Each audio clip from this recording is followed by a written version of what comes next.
అనేటటువంటి కార్యక్రమాన్ని ఏర్పాటు చేయాలని చెప్పి గతంలో అప్పుడు చెప్పడం జరిగింది. దాని మీద కొన్ని రకాల సమస్యలు ఉన్నప్పటికీ ఎప్పటికైనా దీన్ని సక్సెస్ చేద్దామన్నా అని చెప్పి ఎప్పటికప్పుడు ఫోన్లో సంప్రదిస్తూ ఎన్నో సంఘాలు ఉన్నాయి.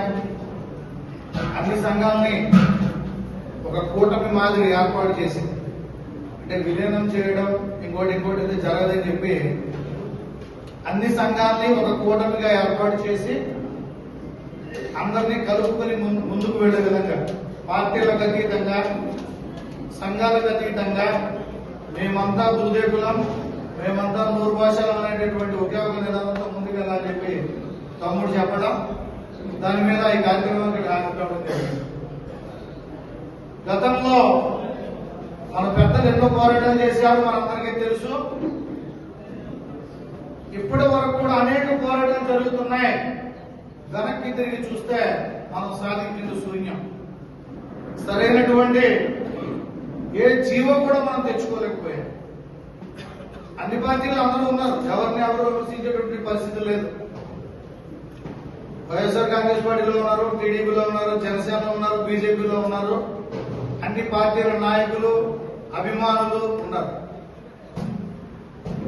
వీళ్ళందరి యొక్క వాయిస్ తో ఏ నాయకుడికి సంబంధం లేకుండా వేదిక మీద ఏ పార్టీకి సంబంధించినటువంటి నాయకుడిని కూర్చోబెట్టకుండా కేవలం 100% భూదేకులంతా ఒక్కటే, పార్టీల పరంగా వేరైనప్పటికీ కులపరంగా మేమంతా ఒక్కటే అనేటటువంటి వాయిస్ ఇవ్వడానికి ప్రయత్నం చేస్తున్నటువంటి మా తమ్ముడికి ఉమ్మడికి మనం ఎక్కువ సమస్య చాలా మంది మాట్లాడాల్సి ఉంది. ఒకటప్పుడు ప్రసంగాలు అవసరం లే. నా తరపు నుంచి మీరు ఎప్పుడు ఎక్కడికి పిలిచినా మేము ఏ యుద్ధానికైనా సిద్ధంగా ఉన్నామని తెలియజేస్తూ ఒక ముఖ్యమైనటువంటి విషయం గుర్తుపెట్టుకోండి. ఎవరికెవడో తోపు కాదు, అందరూ తోపులే, ప్రతివాడు తోపే, ఎవడో గొప్పవాడు కాదు. అలాగని కొంతమందిని ఉపయోగించుకుని మేము గొప్పవాడు అని చెప్పుకుంటే మాత్రం మేము ఒప్పుకోం. అందరూ గొప్పవాళ్ళు, అందరూ కష్టపడతారు, అందరూ కులాల ముందు తీసుకెళ్ళాలి. మన బాధ్యత ఒక 10 మందిని పోగేసుకుని జైలు కొట్టించుకుని నేను గొప్పవాడిని చెప్పుకునేటువంటి విధానానికి మేము పూర్తి విరుద్ధం. అందరినీ కలుపుకుని ముందుకెళ్ళండి.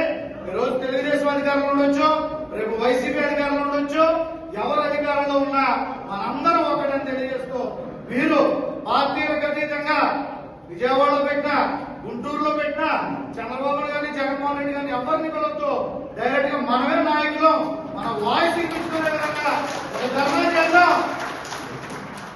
మా టాలెంట్ ఏంటన్నది అక్కడ చూపిస్తాం. రెండోది చూపించి ఏ ప్రభుత్వం అయినా సరే మన యొక్క సమస్యలు తీర్చే విధంగా మనం ముందుకెళ్దామని తెలియజేస్తూ సమయం తక్కువగా ఉంది కాబట్టి ఈ అవకాశం ఇచ్చినందుకు మరొకసారి మీ అందరికీ ధన్యవాదాలు తెలియజేస్తున్నాం.